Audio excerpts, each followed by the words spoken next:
Shooting it raw? Yes. Shooting it raw. And so this is me, and this is reflective of, I guess, part of the work that I try and do and want to do in Hong Kong. So going back to that COVID situation, we had, that realization, what should I do? So I started this organization. It's called the Hong Kong Animal and Protection Organization, HK-ALPO.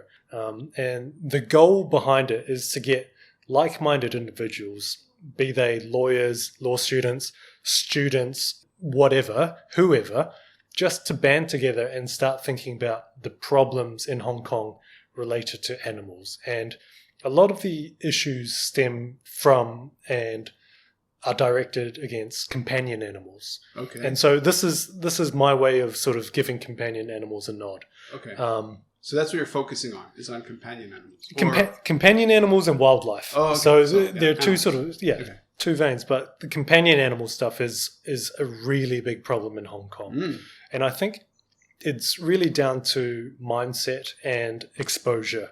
So I think the latest statistics was 9% of households in Hong Kong have pets, 5% dogs, 4% cats. And so you're talking about a huge population, a huge number of people who just don't interact with animals on a daily basis. Okay, yeah. I mean, we go up, walking along Bowen Road or along the Morning Trail, and you see people with their dogs. And to me, as soon as I see a dog, I have to touch it. Right. I have to go close to it. I have to do something. Whereas you see children and just even adults, they will see a dog coming and they will run away. Yeah. They will scream. So to me, it's that sort of, we need people to start realizing that animals aren't, big and scary. Yeah. And just treat them normally. So, Sure. And I think that is the reason why we have so much animal cruelty in Hong Kong, and that it's a poison in Hong Kong. Do you think Hong Kong is worse than other places? I'm from Quebec. Yeah. Montreal, Canada, Quebec. So you'd think, there are breeders out there who just do it really grossly, and there's animal abuse. And from the law perspective, how do you connect animal abuse to child abuse or human violence? Or is there a connection that you know of? Yeah. I mean, I know of studies which have said people who have committed crimes or, cruelty acts against animals are likely to thereafter commit other acts against, say, people. People, yeah. I think there is a line. I'm not a psychologist or but I know there is a line that has been said. But it's not even that. I think it's the fact that people think it's okay to commit these acts of cruelty to animals, which baffles me. And in Hong Kong, you see it all too often. It's not just cats and dogs and rabbits. You're talking about wild pigs in Hong Kong being slashed open.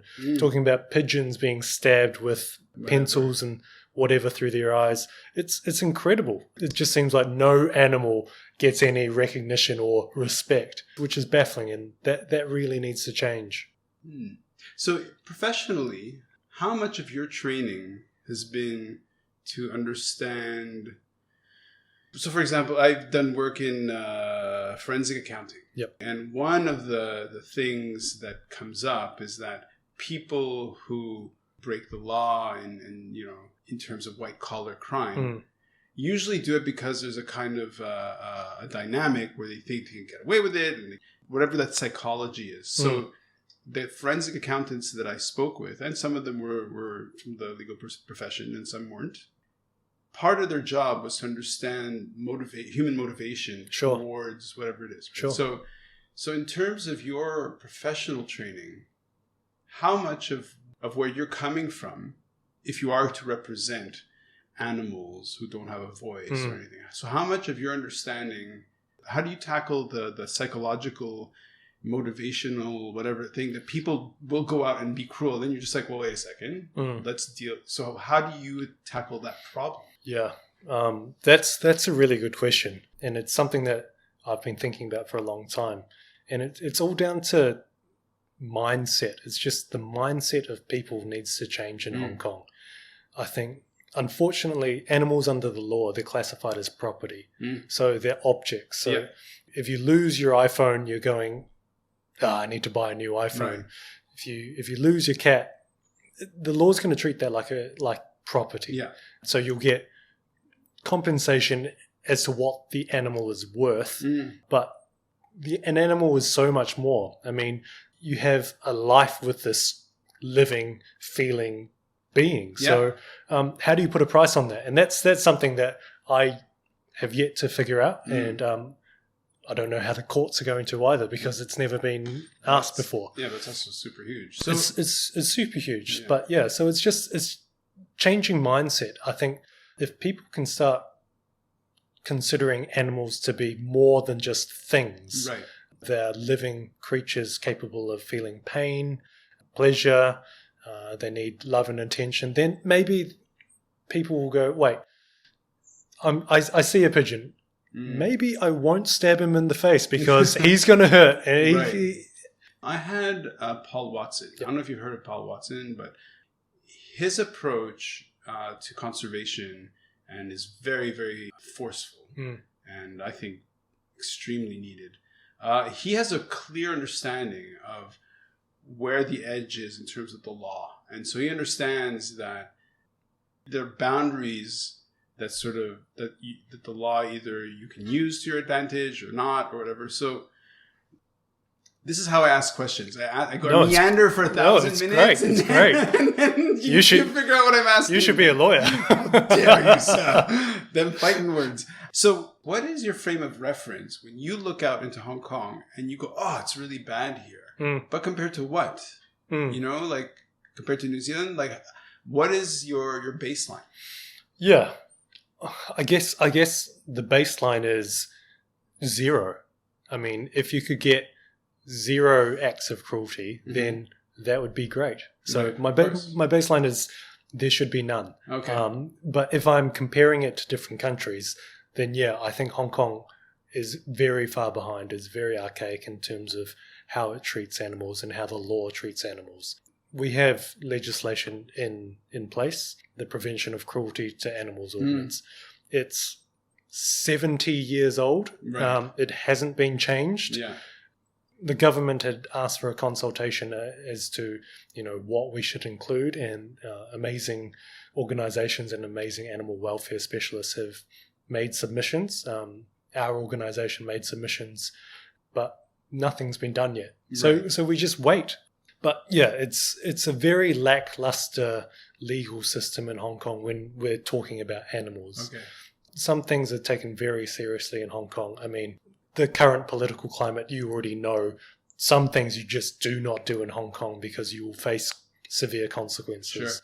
Sure. Drug trafficking is always serious in Hong Kong, and so it should be. Offences against people, same. But offences against animals is just not regarded as important enough. Yeah. And so that's just a sort of cyclical issue because one case happens, he may get sentenced to XYZ, a fine. So the next person that comes along and goes, oh, I'm just going to get a fine. So what? Yeah. And that builds the problem because more of these cases happen. The fines or the sentences imposed are low. There's no deterrence. Right. And so they're just going to keep doing it. So in terms of Hong Kong, it's very behind compared to other countries such as the UK, Australia, New Zealand in terms of animal welfare and the way the courts deal with animal cruelty, which is I think where things need to change as well. Okay. And is that something you're tackling directly? Yeah, so that's one of the goals of the organization. So it's to ensure that those amendments that we suggested, such as, we want to introduce a duty of care. So at the moment, animal cruelty is sort of after the fact. An animal has to suffer before anything can be done. And that's very backwards thinking. I mean, you can't stop someone from committing a horrendous act towards an animal until it's been done. So part of the amendments are to introduce this duty of care. So people who are in charge of or take control of animals have a duty to ensure that their welfare is met. If the standards drop, they'll be liable. Is there something like that exists in other spheres of Yeah. people? What's that? You mean in Hong Kong? Yeah, well, just like how, like, if you could say, well, for example, if you have a child, you have a duty of care. Like, is there a kind of parallel that you could present? Yeah, a child is possibly the best example. I mean, here's a human being who's totally dependent on those who look after them. If the people, let's say mum and dad or the nanny or whoever, fail to do so or put that life in harm, the law steps in and goes, you're not doing the right thing. Got it. Whereas in the world of animals, they wait until the dog's been kicked After the fact. Yeah, which is a shame. Yeah. So what is the URL? So people can find out about it. www.HKALPO.com. Okay. Kim McCoy, you're the man. Thank you so much. Thank you very much. This has been great. This is cool. I love it, man. Thank you. This is Here, cool. let's bump elbows. And that is a wrap. Shooting it raw? Yes. Shooting